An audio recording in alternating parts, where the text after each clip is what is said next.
Écoutez, je pense qu'on peut démarrer. Je suis très contente d'être connectée avec vous tous aujourd'hui. Comme je le disais rapidement en introduction, vous êtes nombreux à vous être inscrits sur ce webinaire et cette table ronde digitale.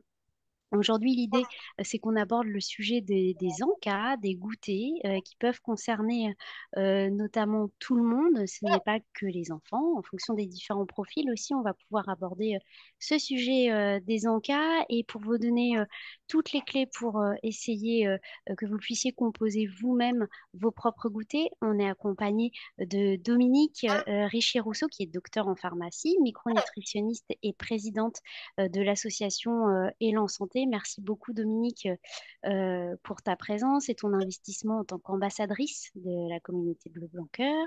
Nous sommes aussi avec Aline Hervieux, qui représente la ferme du Manège et qui est engagée dans la filière Bleu-Blanc-Cœur, donc plutôt le côté agricole. Et on a aussi Olivier Chaput, qui est chef et fondateur des Enfants Cuisine et ambassadeur Bleu-Blanc-Cœur depuis aussi de nombreuses années et qui représente plutôt le profil des métiers de bouche puisque tu es chef. Donc, merci à tous. On va rentrer dans le détail de vos présentations, de vos convictions, de pourquoi vous êtes autour de la table aussi ce midi avec nous.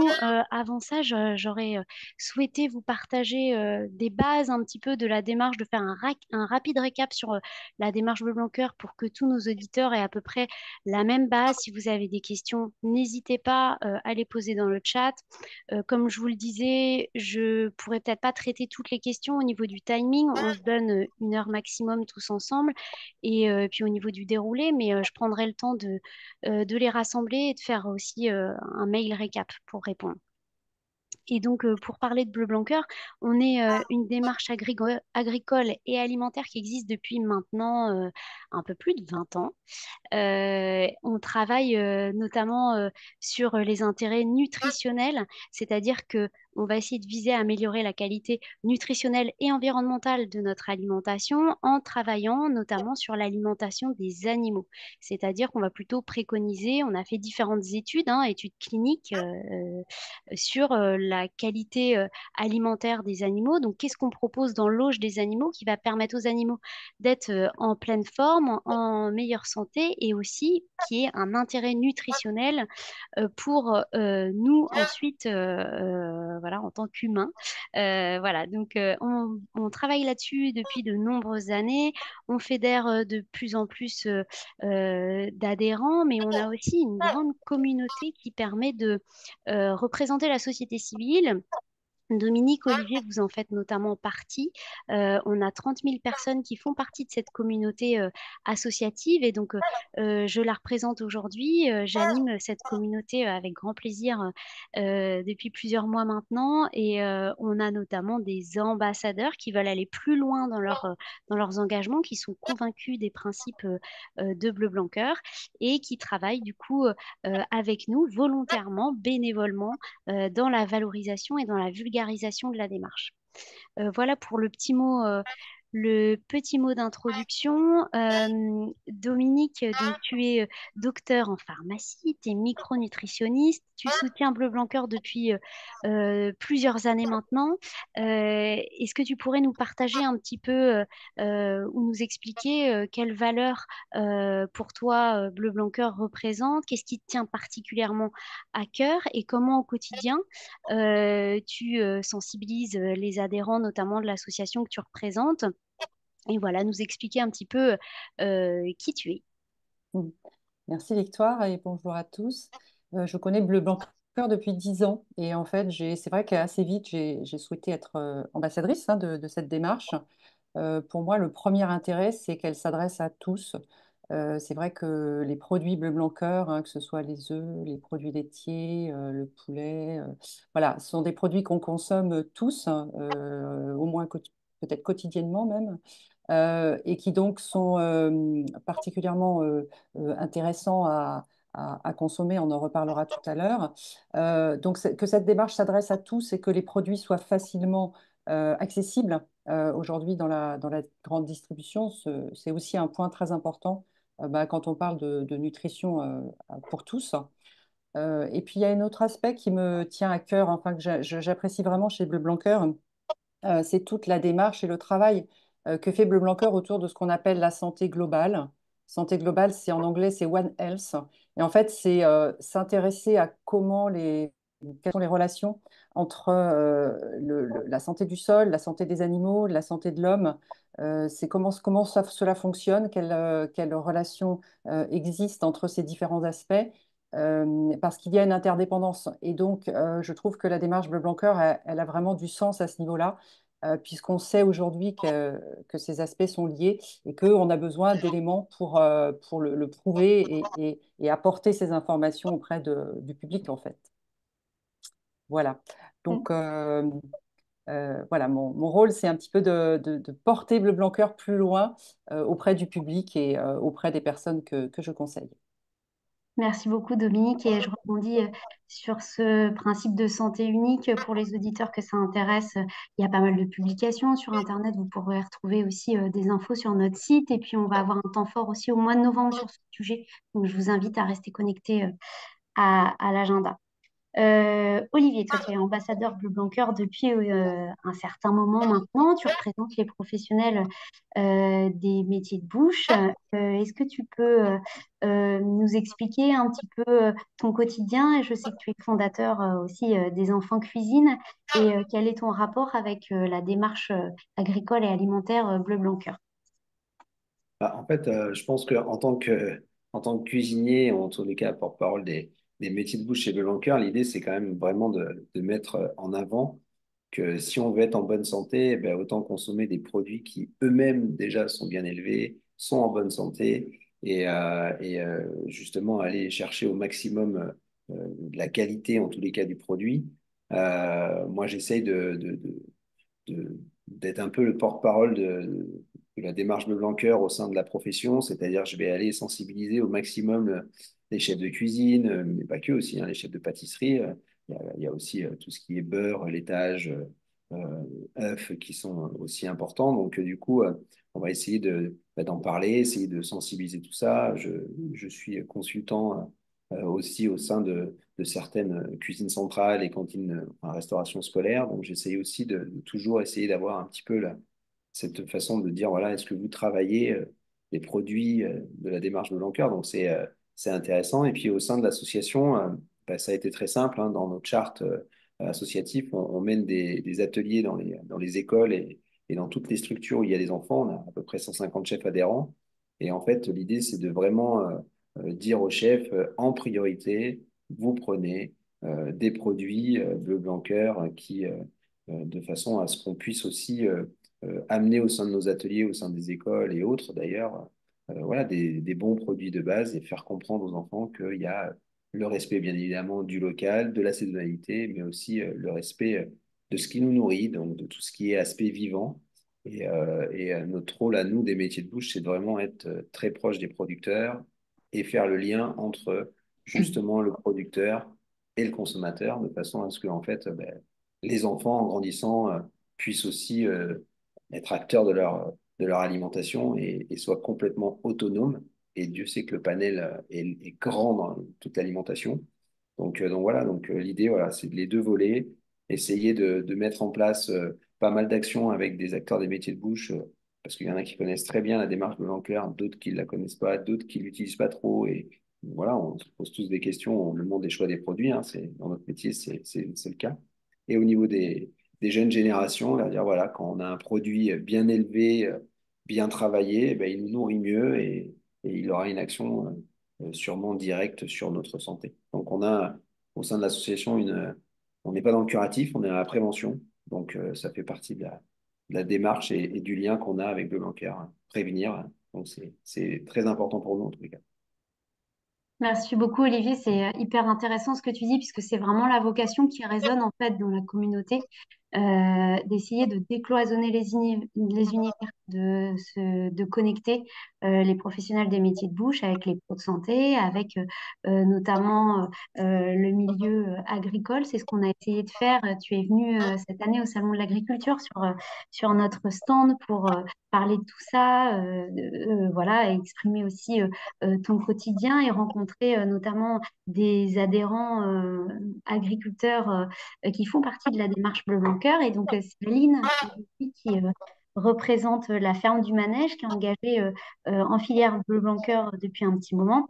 Oui. Est-ce que Aline peut te présenter et puis nous dire pourquoi vous avez souhaité rejoindre la démarche? Qu'est-ce qui a résonné en vous? Qu'est-ce qui a fait sens? Et peut-être présenter aussi ta ferme. Merci Victoire. Bonjour à toutes et à tous. Donc la ferme du Manège, c'est une ferme qui se situe en Normandie. Voilà. Olivier a repris la ferme il y a 12 ans et a adhéré à la filière Bleu Blanc Cœur il y a 11 ans. Voilà, moi j'ai rejoint Olivier il y a un an en tant que conjoint collaborateur. On a, pour vous dire grosso modo un petit peu la ferme, on a 17 personnes, on a 250 animaux, donc veaux, génisses, vaches, on a 120 vaches laitières et on a une centaine d'hectares de cultures parce que nous faisons nous-mêmes nos cultures riches en oméga 3 pour justement nos vaches et ce qui permet vraiment d'avoir un produit de qualité et notamment de pouvoir être bleu blanc cœur. En fait, Olivier a souhaité adhérer à la filière bleu blanc cœur euh, pour avoir la certitude d'une filière saine, de nutrition saine, plus exactement. C'est en fait de faire un rééquilibrage alimentaire de nos animaux pour obtenir vraiment un produit de qualité supérieure. Euh, pour à la fois, on va dire, la bonne nutrition de l'homme, donc des enfants, des adultes, mais aussi une baisse de la production de méthane pour là réduire l'impact environnemental. Voilà. Donc, tout ce qui est nourriture pour nos animaux, on est sur de la graine de lin extrudée. On coupe de l'herbe fraîche au quotidien que l'on va donner à notre bétail. On va avoir de la pulpe de betterave, des tourteaux de colza, du maïs que l'on fait nous-mêmes. Voilà. Grosso modo, c'est ce qu'on donne à nos bêtes qui sont 6 mois sur 12 en extérieur et 6 mois sur 12 en stabulation. Voilà. Merci Aline. Et du coup, vous produisez, c'est pour ça que vous êtes là aussi ce midi, des yaourts.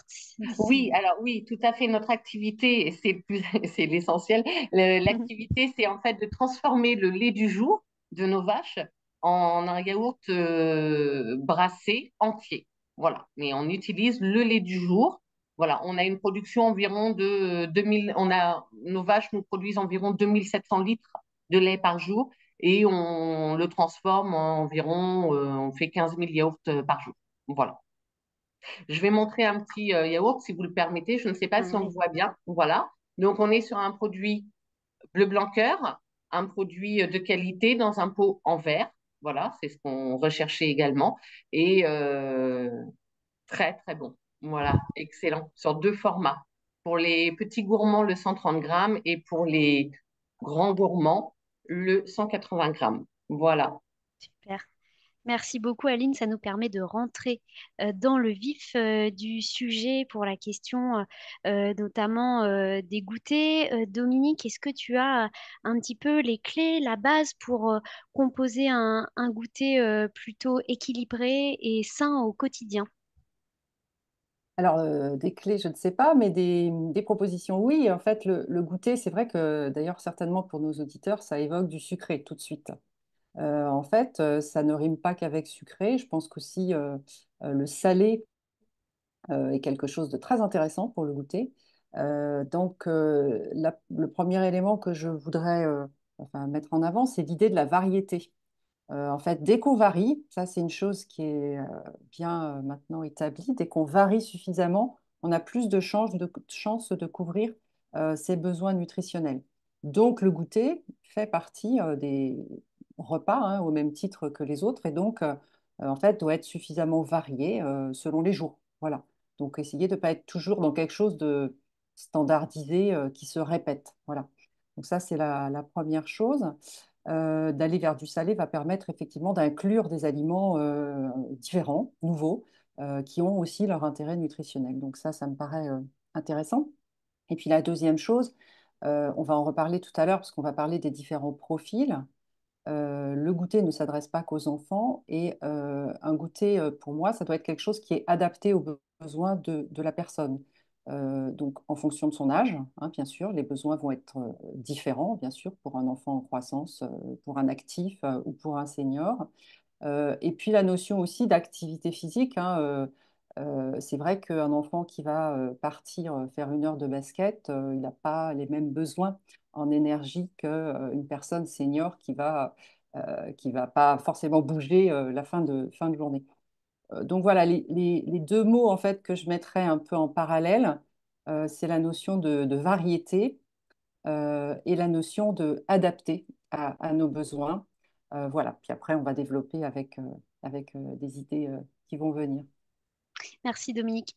Je sais que pour toi, Olivier, il y a quelque chose aussi d'un peu différent qui résonne dans cette notion de goûter, notamment liée aux enfants. Est-ce que pour toi, c'est un bon prétexte pour mobiliser la famille autour de ce repas-là? Est-ce que tu vois un intérêt justement au-delà de l'intérêt nutritionnel à travailler des goûters qui sont plutôt faits maison?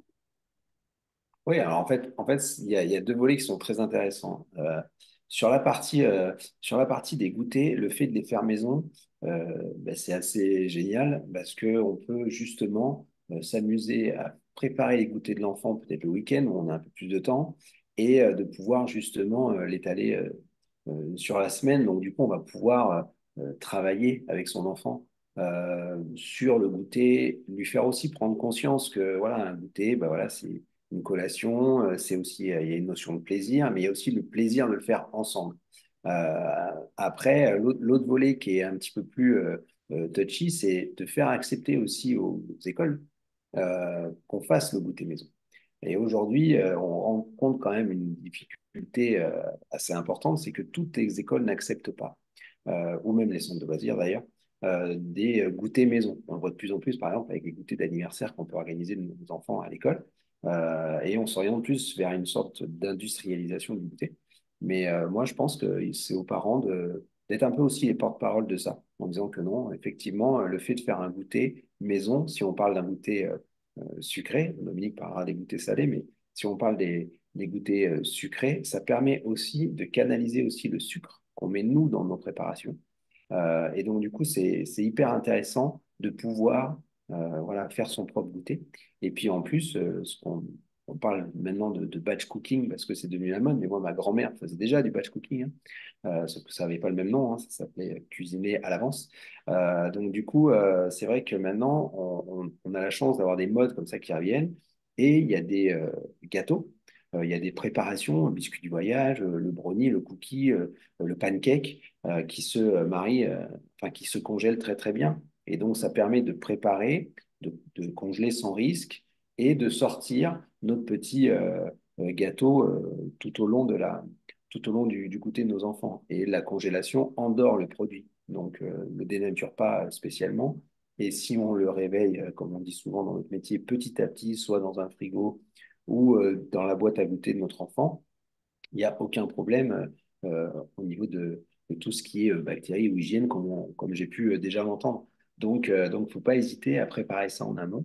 Et il y a des recettes qui sont vraiment très, très simples hein, à ce sujet-là. Ok, donc ça, c'est ce que tu conseilles plutôt quand on prend de l'avance, qu'on congèle en fait les petites portions de goûter, c'est plutôt de pas, enfin d'être plutôt dans une décongélation lente. Ça permet de garder, j'imagine, les apports nutritionnels, mais aussi peut-être gustatifs. Ouais, c'est ça. Ben, en Ok. fait, un aliment qui est bien conditionné et qui va être surgelé, ça a pas vraiment de solutions. Moi, je dis souvent en cuisine, il vaut mieux des fois un bon surgelé qu'un mauvais frais, au niveau de pas mal de produits qu'on peut trouver. Par contre, dès l'instant où on peut manger des produits frais, mais frais, vraiment frais, si on parle d'un légume, si on peut le manger cueilli et le manger dans les 24 heures, c'est quand même mieux que de le manger s'il est resté Mm. trois marchés Bien de suite sûr. sur un étal.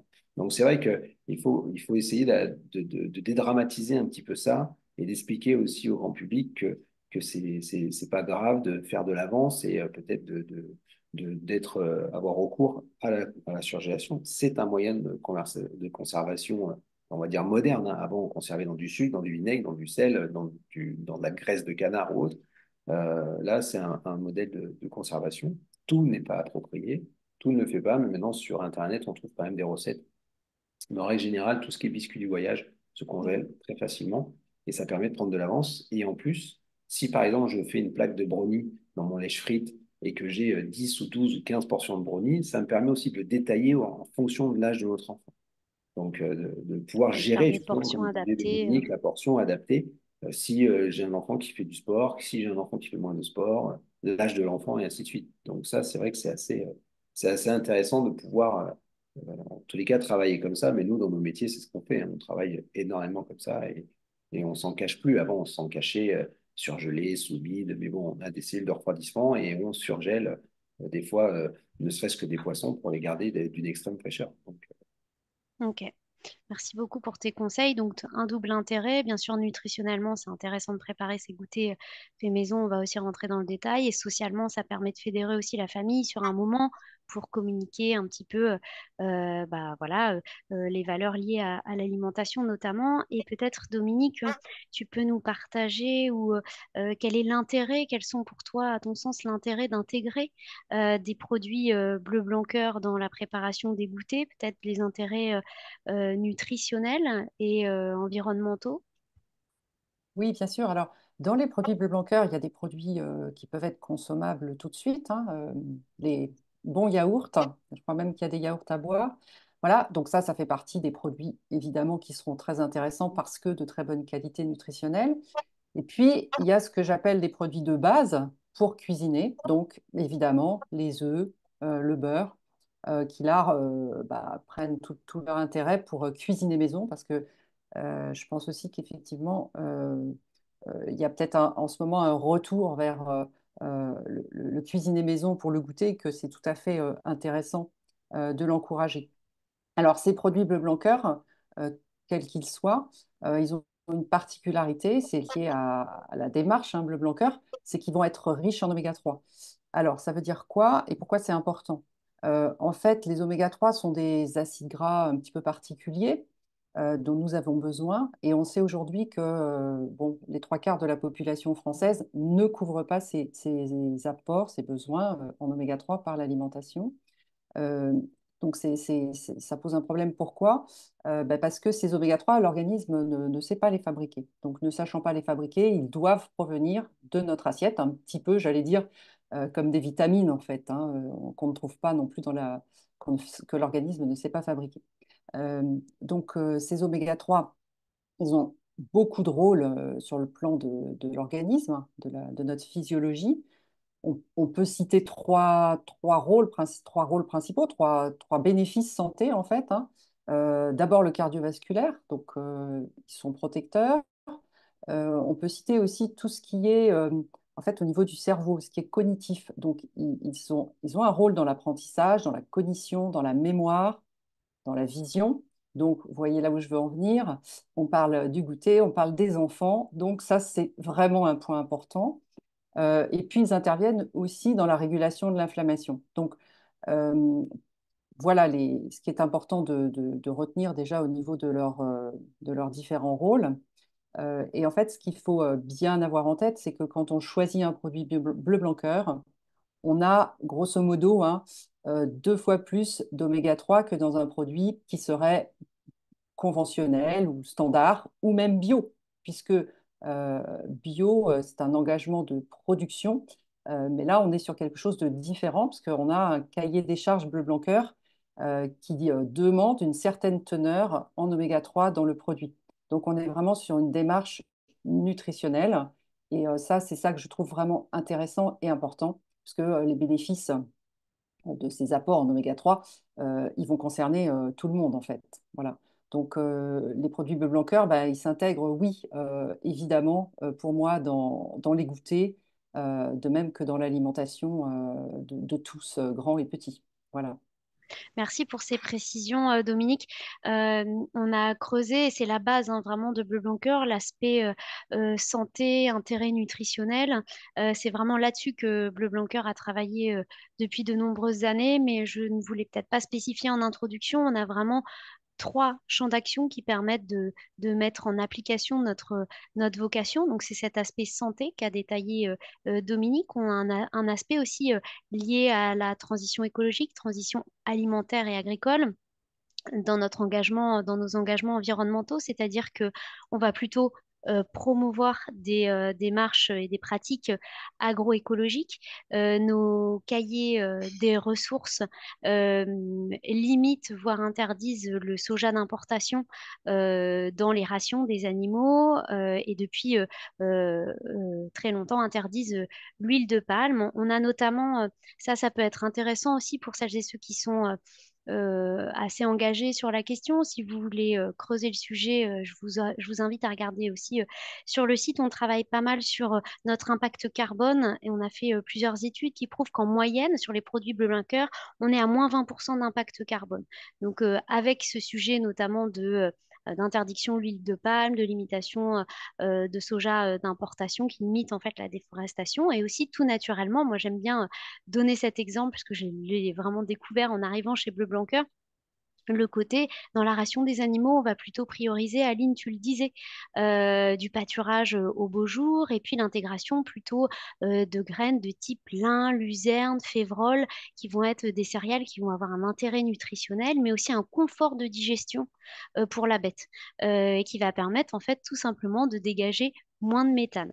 Donc ça, c'est des études qu'on a faites plus ou moins récemment et donc qui montrent que Bleu Blanc Cœur est aussi engagé et une des éléments de réponse à la transition alimentaire de nos territoires. Le troisième volet, je ne le détaille pas, mais c'est la notion d'accessibilité hein, que Bleu Blanc Cœur défend. Aujourd'hui, on a pas mal de membres dans la communauté Bleu Blanc Cœur parce que aussi les produits répondent à une attente sociale et sociétale. Les produits restent accessibles. On n'est pas sur de l'entrée de gamme plus, mais on est quand même sur un produit qui reste accessible financièrement et qui permet d'avoir un gage de qualité santé et nutritionnelle. Donc voilà, c'était vraiment pour compléter tes propos, Dominique, sur la santé. Et après, il y a aussi un autre intérêt quand même, peut-être que Olivier, tu peux nous donner quelques détails. Souvent, quand on discute avec les chefs de cuisine, on se rend compte qu'il y a un intérêt aussi technique et gustatif des produits. Est-ce que tu le constates, Olivier? Est-ce que tu as des exemples où toi, tu es plus à l'aise à travailler des produits bleu blanc cœur? En fait c'est clair. En fait, quand on a en fait, c'est facile à comprendre dans le sens où quand on a un animal qui est, si on prend le côté animal, hein, si on prend le côté animal, un animal qui est bien nourri, qui va prendre le temps aussi de grandir, automatiquement, ben, toute la partie musculaire de l'animal, hein, que ce soit ovin, bovin, volaille ou autre, va automatiquement mieux se construire. Donc, dès l'instant où on va le mettre, nous, en cuisson, et je vous encourage à faire le test chez vous. Prenez un filet de poulet bleu blanc cœur qui va faire à peu près 180 grammes, hein, c'est à peu près la moyenne. Prenez-en un autre aussi, pareil, qui a pas spécialement de démarche particulière, ou même s'il en a d'ailleurs, euh, label ou autre. Ce qui est intéressant, c'est de les faire cuire en simultané, tous les deux, dans la même poêle. Il y en a un, il va perdre entre 20 et 30% de masse, sans aucun problème. Et il y en a un autre, sur la démarche Bleu Blanc Cœur, si on arrive à perdre entre 7 et 10%, c'est que vraiment on l'a très très mal cuit. Mais voilà, donc on a aussi ça, c'est-à-dire qu'on a sur de la volaille, sur des produits comme ça, une perte en eau, et en eau de végétation en- en- au niveau de la cuisson qui est beaucoup moindre. Donc, euh, moi, souvent, on me dit tout le temps, oui, mais alors, est-ce que bien manger, ça coûte cher, les produits sont plus chers et tout ça. En fait, si on fait le calcul de ce que coûte de mal manger, tant au niveau de la santé que du portefeuille, et notamment avec des mauvais produits qui vont réduire considérablement dans nos cuissons, que ce soit rôti au four ou autre. Je peux vous assurer qu'il vaut mieux aller s'orienter vers des produits de la démarche de Blanquer. Et moi, j'encourage énormément de chefs. Vous savez, dans notre métier, on parle tout le temps des ratios. On a du mal à tenir, on a les charges, les ratios, c'est combien on achète et combien on peut vendre le produit et ce qu'on va réussir à gagner au milieu. Ben, je peux vous assurer qu'aujourd'hui, quand on prend un mauvais produit et qu'on a quasiment 30% de pertes sur une cuisson d'un rôti ou d'une volaille, je peux vous assurer que ça fait mal au portefeuille. Donc voilà, moi je pense que en tous les cas, au niveau économique, c'est très intéressant.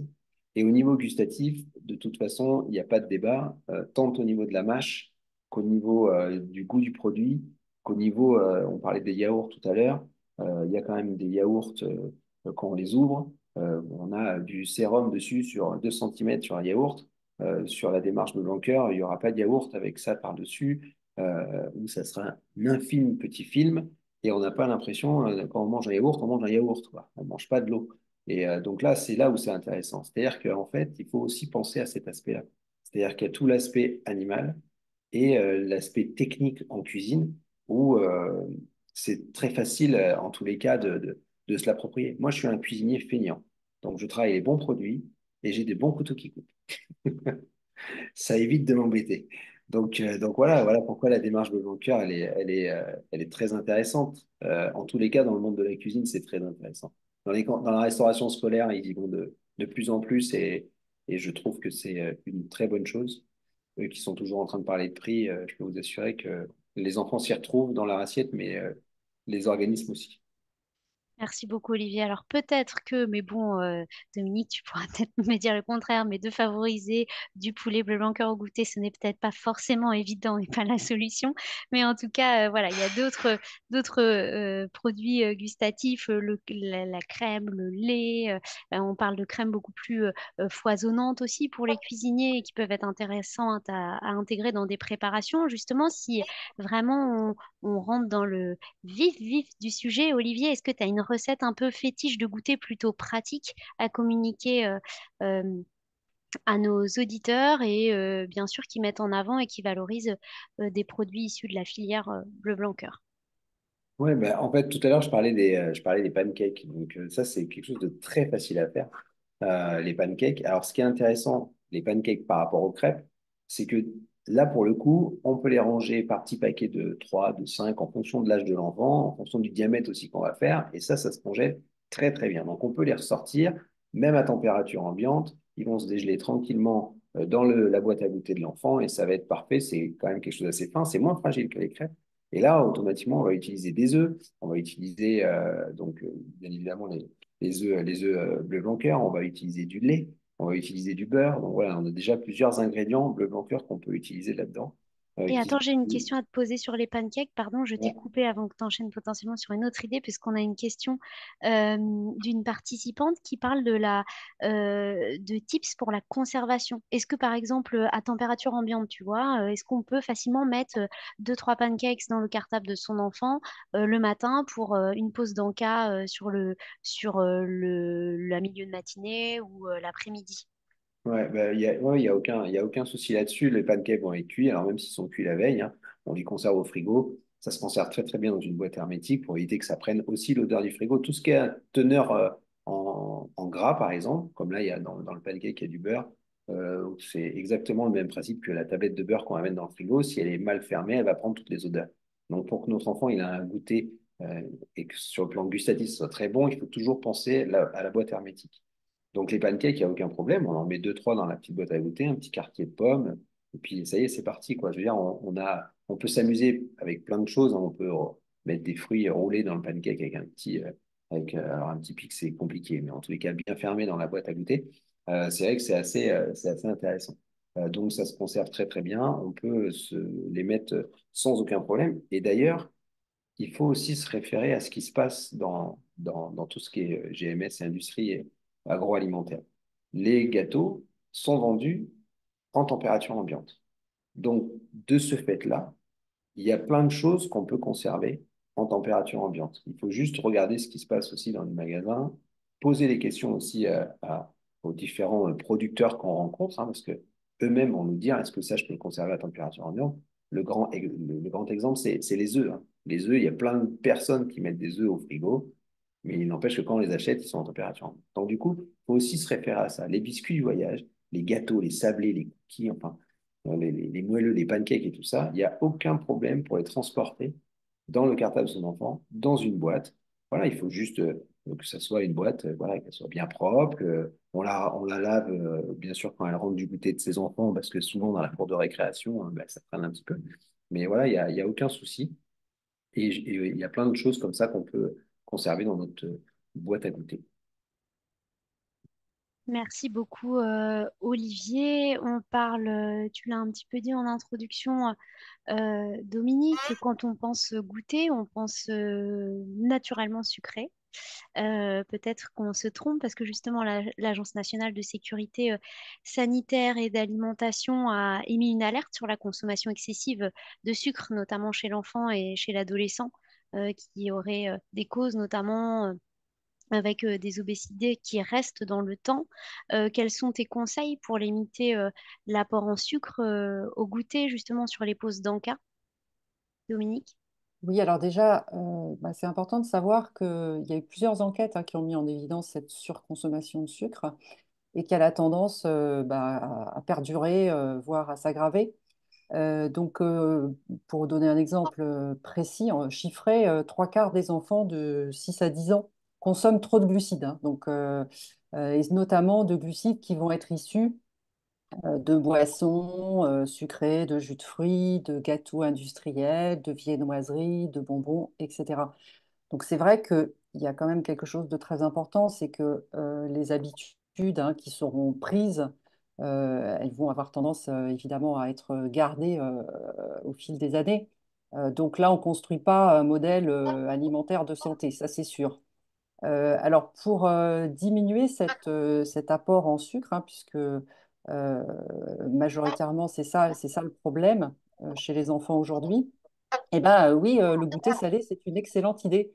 Moi, j'aime beaucoup aussi l'idée des pancakes. C'est quelque chose que je conseille aussi régulièrement, y compris pour le petit déjeuner, puisqu'on a on a une très bonne composition, puisqu'on apporte des œufs, on apporte du lait, on apporte du beurre, voilà, et ça peut se prêter aussi bien à du salé, donc c'est intéressant. Au niveau du goûter salé, alors bah, on peut très bien partir sur du fromage et du pain. Alors là, voilà, je crois que ça plairait à beaucoup. On peut aussi partir sur des oléagineux, par exemple. On peut partir sur des légumes à croquer, pourquoi pas. Hein, il y a des ados qui aiment bien ça. Et puis bien sûr, alors là, après, à l'infini, les préparations salées qu'Olivier a mentionnées.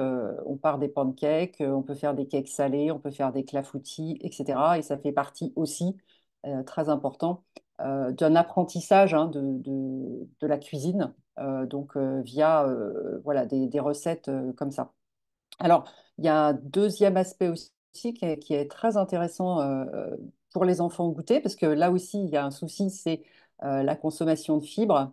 Alors là, c'est 25% des enfants qui atteignent la consommation recommandée, hein, de fibres. Or, on sait que les fibres, elles sont très importantes sur le plan du métabolisme, justement. Elles vont pour la satiété aussi.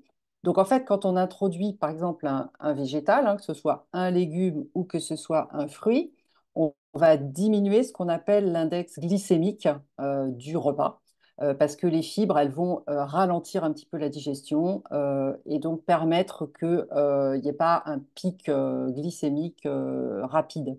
Voilà, donc je dirais que voilà, il y a deux aspects. On part sur un goûter salé ou on essaye d'introduire des fibres, soit par des végétaux, soit par du pain qui soit non blanc, hein, du pain voilà, de seigle, de maïs, de sarrasin, enfin ce qu'on souhaite, et qui vont être aussi intéressants pour avoir plus de satiété. Donc on voit bien que bah, finalement, on en a pour tous les goûts, si je puis dire, et que c'est vraiment se limiter au goûter uniquement sucré, bah, c'est dommage et il y a un bénéfice santé à aller à aller créer d'autres propositions, en fait. Merci beaucoup. Je pense que ça répond à une question d'une de nos auditrices qui était pareil sur la conservation à température ambiante. Tu as donné certains exemples qui peuvent tout à fait se conserver, notamment le pain ou certains fromages ou certains oléagineux. Donc, Bien sûr. c'est super, merci beaucoup. Tout le monde demande la recette des pancakes d'Olivier, de ces fameux pancakes. On vous fait un petit mail, notamment en récap à la fin du webinaire. Alors peut-être pas le jour J, mais plutôt peut-être dans les jours à venir. Et on ne manquera pas de vous partager, si Olivier, tu es d'accord, la recette d'Olivier. Je vous l'ai envoyé par mail déjà. Merci beaucoup. Je fais juste aussi une mini pause question sur l'accessibilité des produits. On a eu plusieurs questions sur ce sujet-là. On a bien conscience que la distribution sur le territoire national n'est pas la même en fonction de d'où vous habitez. Si vous êtes chanceux et que vous habitez plutôt sur la côte ouest, que vous êtes breton, vous allez avoir accès à une multitude de produits bleu blanc cœur. En Normandie, c'est pareil. Enfin voilà, toute la côte ouest, il y a une très belle distribution. En revanche, sur d'autres secteurs, ça peut être un peu différent. Tout ça, je vous donne juste deux éléments d'explication. C'est que Bleu Blanc Cœur a pour conviction de créer vraiment des filières en fait de territoire de l'amont jusqu'à l'aval. Donc c'est un travail de longue haleine. On essaye voilà de sensibiliser des acteurs de la nutrition animale jusqu'à assurer donc jusqu'à l'éleveur et ensuite le distributeur donc sur des territoires bien donnés. Et donc nous sommes une démarche à l'origine bretonne donc, ça fait 24 ans qu'on est sur le territoire breton. Donc là, il y a assez peu de soucis. En revanche, sur d'autres secteurs, c'est un travail vraiment qui prend du temps.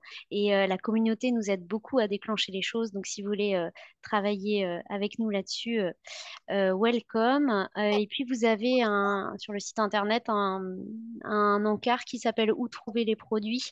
Vous pouvez vous référencer là-dessus. On est désolé d'avance si les informations ne sont pas exactes à 100%. Ce formulaire vit grâce à la communauté et aux ambassadeurs qui nous font remonter des produits qui sont référencés dans leur supermarché ou dans leur épicerie ou les éleveurs qui sont présents proches d'eux.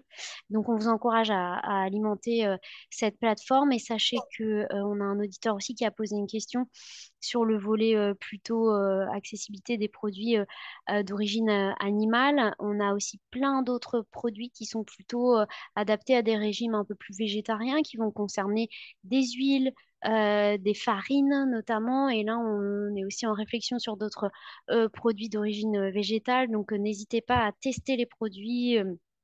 À cuisiner avec voilà, les œufs, les farines, l'huile et aussi nous remonter vos retours. On a des super retours, là je vois dans les questions qu'on pourra partager à la fin si on a un petit peu de temps. Merci beaucoup. On passe sur le sujet plutôt temps, réalité, c'est bien beau de faire ses goûters maison, mais en effet, il faut du temps. On connaît hein, la réalité des parents, le quotidien, et parfois, en fait, même si on veut bien faire, eh ben, on a un petit souci de timing, et donc l'épicerie ou le supermarché est quand même plutôt une solution parfois. Est-ce que vous pouvez nous partager des erreurs à éviter, des produits à favoriser et peut-être savoir quels éléments il faut checker sur les emballages pour s'assurer d'avoir quand même un produit qui tient plutôt la route et que l'on donne à nos enfants. Dominique, peut-être que tu as des informations à nous communiquer sur ce sujet.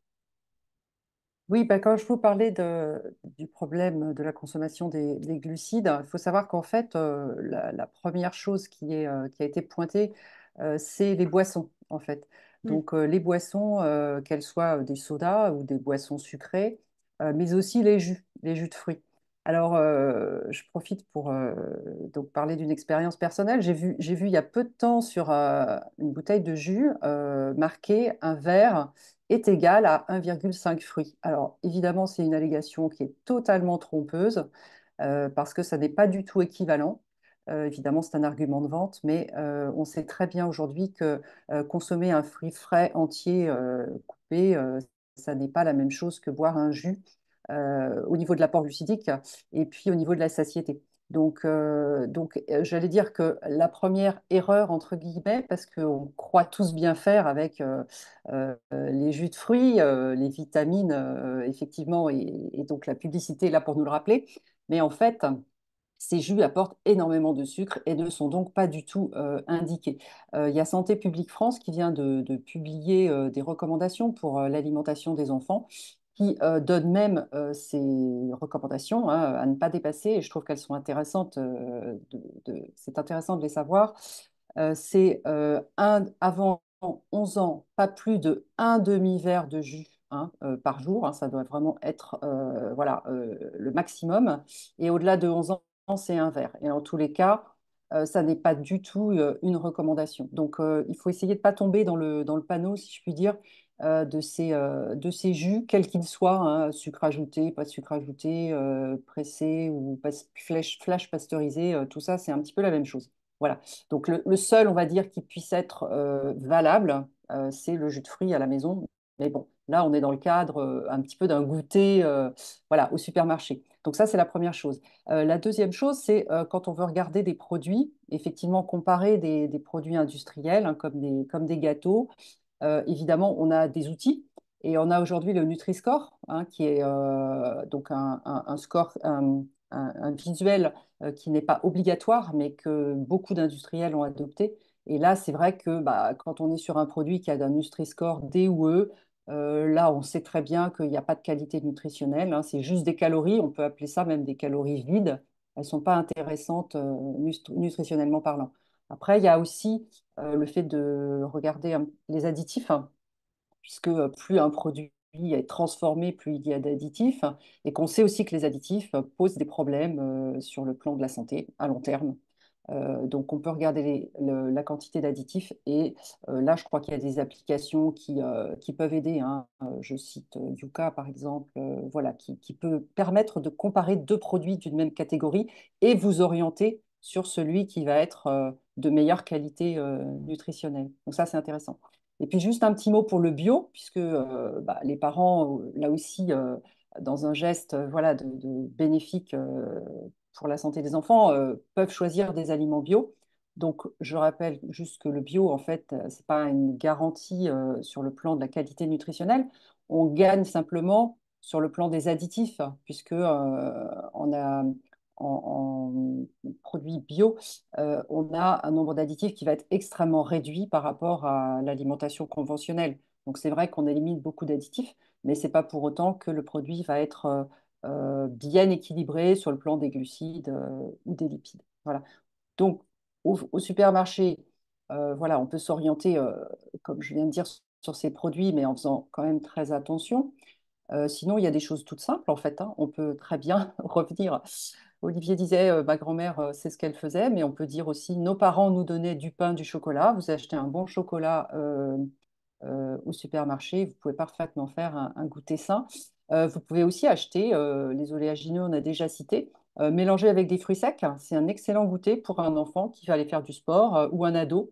Et c'est un goûter qui pose aucun problème sur le plan transport et conservation. Voilà, par exemple. Merci Dominique. Au supermarché aussi, Aline, tu pourras peut-être nous dire, mais on peut avoir accès aux produits laitiers, donc de produits assez peu transformés. Les yaourts, notamment de la ferme du Manège. Alors pour les chanceux, j'imagine que aux alentours de la ferme, c'est assez dispo, mais quelle est la distribution un petit peu des yaourts de la ferme? Alors, on distribue sur plusieurs enseignes de la grande distribution.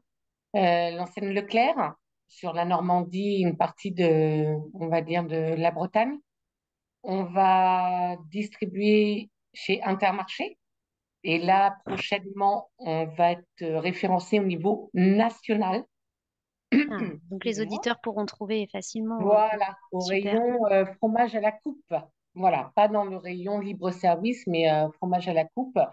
Et après, on est un petit peu sur le Rhône-Alpes, tout ça. Mais c'est principalement en Normandie, en grande distribution, chez nos épiciers. Et on retrouve aussi nos produits dans des beaux établissements hôteliers, restaurants également. Voilà. Euh, parce Ok, nous avons une clientèle, nous avons des restaurateurs qui souhaitent apporter un yaourt en dessert pour compléter le yaourt pâtisserie ouais, et donc apporter un produit de très haute qualité. Et je reviens par rapport à ce qu'Olivier disait tout à l'heure, on a de plus en plus de demandes pour les écoles. Voilà, on est en train de répondre à des appels d'offres sur la région Normandie pour que nos écoliers aient en dessert des yaourts de la ferme du Manège. Voilà. super. En Oui, effet, on le voit dans la communauté Bleu Blanc Cœur et sur le volet aussi économique hein, de la structuration des filières. On a pas mal d'acteurs de la restauration collective qui sont de plus en plus curieux, qui veulent faire bouger les choses. Donc, tout à fait. vraiment, ça, c'est grâce aussi au travail hein, de chacun sur les territoires qui permettent de faire éveiller les consciences et de passer à l'étape. Bons produits dans les cantines et Oui, changer un peu l'image de la cantine. Donc, c'est super. Et justement, pour celles et ceux qui ont la chance d'avoir un yaourt dans leur frigo, notamment de la ferme du Manège ou un yaourt bleu blanc cœur euh, en général, est-ce que, en alternative à des recettes un peu élaborées, comme tu as évoqué tout à l'heure, Olivier, qui nécessitent un peu de temps, et le lien supermarché, peut-être qu'il y a un entre-deux de recettes anti-gaspi économiques qui peuvent être intéressants, avec notamment peut-être un yaourt et une transformation pâtissière. Je ne sais pas si c'est le bon terme, je ne suis pas experte. Tu veux m'amener sur le gâteau yaourt. Pourquoi voilà. pas? Ce qui est assez génial en pâtisserie, c'est que dès l'instant où on a une belle recette, on peut la décliner. On dit souvent que les pâtissiers ils sont psychorigides sur leurs recettes, c'est au gramme près et tout ça, mais en fait, on connaît tous quand même le gâteau yaourt. C'est une recette simple, c'est une recette de base qu'on peut faire avec nos enfants. Et le gâteau yaourt, en fait, ce qui est assez magique, c'est que justement, on va pouvoir y intégrer. euh, c'est un super anti-gaspi, en fait. On va avoir, par exemple, une poire qui va commencer un petit peu à se flétrir ou être un petit peu plus mûre ou farineuse. Bon, ben, on peut très bien l'intégrer dedans, mettre trois quatre pépites de chocolat ou deux trois carrés de chocolat et ça y est, le tour est joué. Donc, on peut utiliser justement ces bases de recettes pour avoir cet aspect aussi anti-gaspi.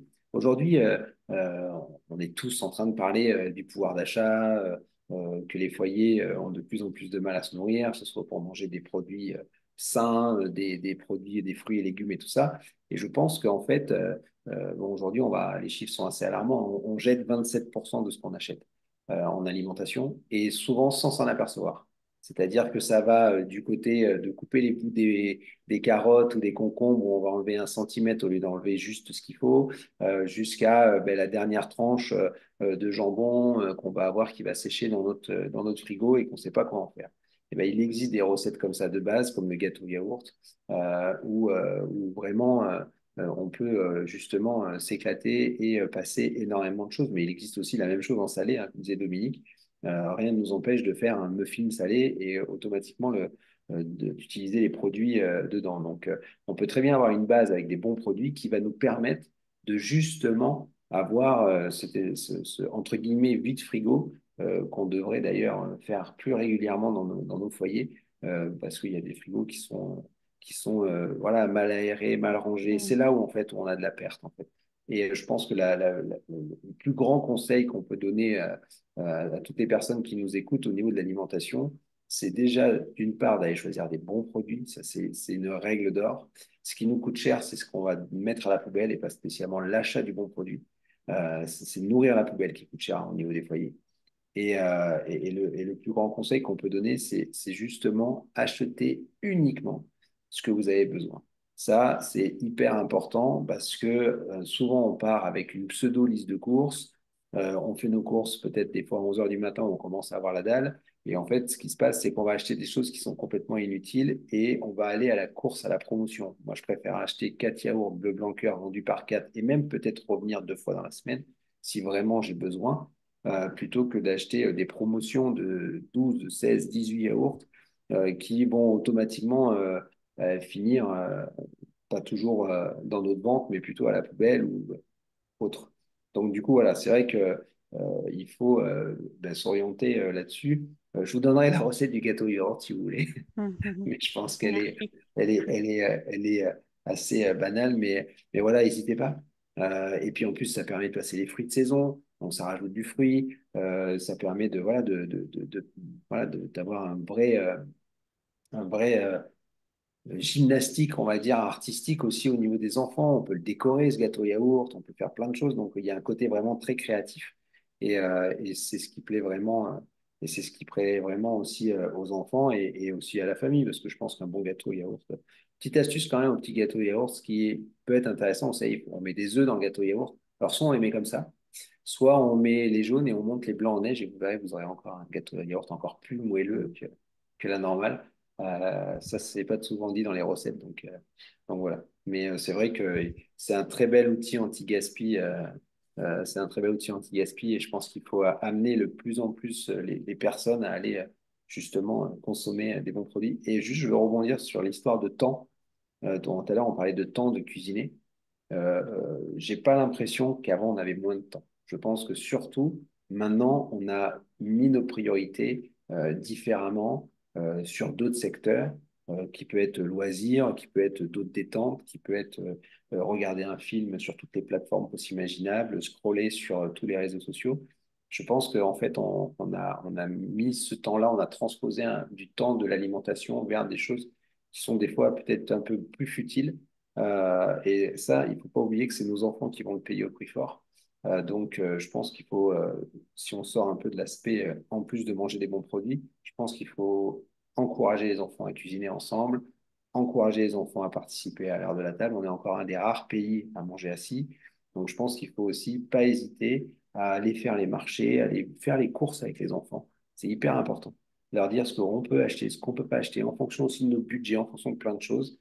Donc, il faut aussi essayer de voir, et je pense que la notion de temps, moi, je pense pas que, je vais encore parler de ma grand-mère, mais je pense pas qu'elle avait moins de temps. Elle était restauratrice, agricultrice, elle faisait énormément de choses. Elle se levait à 5 heures du matin pour nourrir les bêtes, elle se couchait à minuit quand les clients étaient partis, elle nous nourrissait et on avait une vie qui était un petit peu différente. Donc, je veux pas faire le côté retournons aux sources parce que j'ai horreur de ça, mais avec ce qu'on a acquis maintenant comme expérience, je pense qu'on peut dégager du temps et organiser notre plan familial pour pouvoir justement, peut-être, avec des connaissances de produits et de techniques, nous, c'est pour ça qu'on existe, les enfants cuisine, hein. C'est juste pour amener l'éducation à l'alimentation sur un plan connaissances et techniques. Il y a les connaissances de la famille, mais aussi, nous, en tant que professionnels, ce qu'on peut amener au sein du foyer. Et si on sait bien couper, si on gagne en rapidité, si on sait bien conserver et tout ça, eh bien, on arrive à économiser de l'argent et surtout à économiser du temps.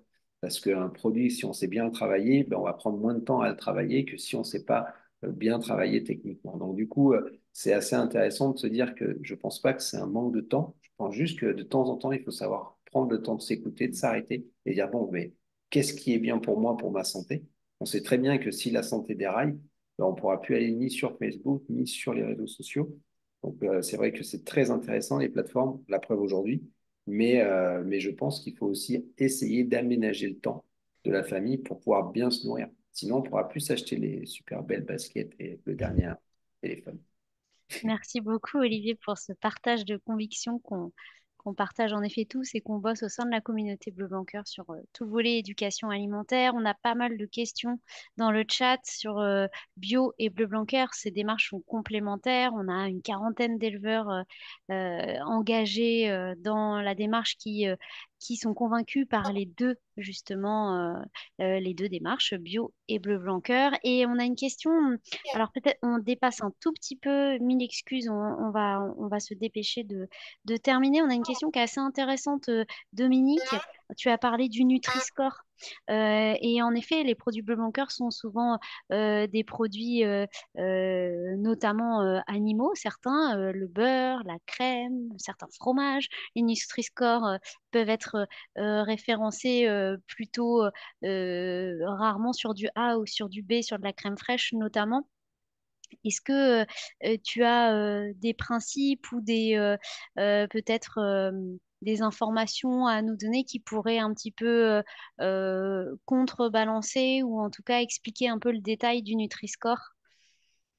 Alors, le Nutri-Score, c'est un score, hein, composite, qui est basé sur la teneur en protéines, en lipides, en glucides, donc les nutriments.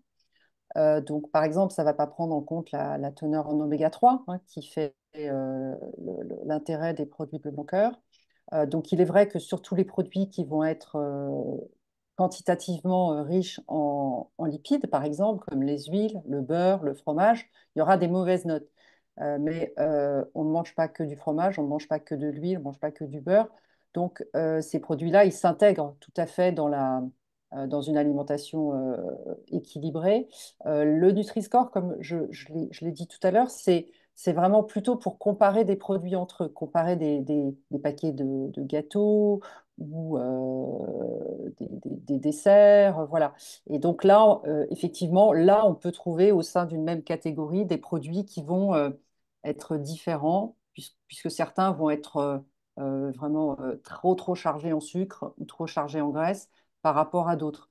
Donc voilà, c'est plutôt dans cette optique-là qu'il faut regarder. Mais pour moi, c'est vrai que voir le logo bleu blanc cœur sur un produit, bah, ça m'indique que ce produit, d'abord, il a une qualité nutritionnelle supérieure et puis qu'il a été produit dans des conditions qui sont intéressantes, ne serait-ce que quand on considère l'animal, la filière, son mode la manière dont il est nourri. Donc voilà, ça représente finalement une valeur en termes global de la qualité de l'aliment. Merci beaucoup pour tes précisions. On a dépassé un petit peu le timing. Merci beaucoup à tous pour cette participation, pour vos interventions, pour les auditeurs qui sont encore connectés. Je vous invite notamment à, si vous n'êtes pas encore dans la communauté, à flasher le QR code qui s'affiche sur votre écran. J'espère qu'on a balayé, on a essayé en préparant le webinaire d'essayer de balayer différentes thématiques, économie, voilà, timing, produits bruts, éviter l'ultra transformé. Il y a peut-être encore d'autres questions qui n'ont pas été élucidées pendant ce webinaire, donc n'hésitez pas à nous refaire un petit message sur l'adresse contact bleu blanc cœur qui s'affiche à l'écran. On se fera un plaisir d'y répondre. Et on vous donne rendez-vous sur le prochain webinaire. Alors, c'est un petit peu précipité, mais la thématique sera repas de fête. Voilà, déjà, on pense déjà à nos belles tables de fin d'année qui se passera le 27 novembre prochain. Donc, on vous attend aussi nombreux. Idem, n'hésitez pas à nous faire remonter des attentes que vous avez pour qu'on puisse organiser le webinaire en lien avec tout ça. Et je remercie encore grandement nos trois intervenants. Merci Dominique, Olivier et Aline pour vos interventions et vos partages d'astuces et de quotidien. C'était un plaisir de vous avoir aujourd'hui. On vous communique le replay dans les jours à venir avec les articles et les recettes qui ont été mentionnés. Merci beaucoup. À bientôt.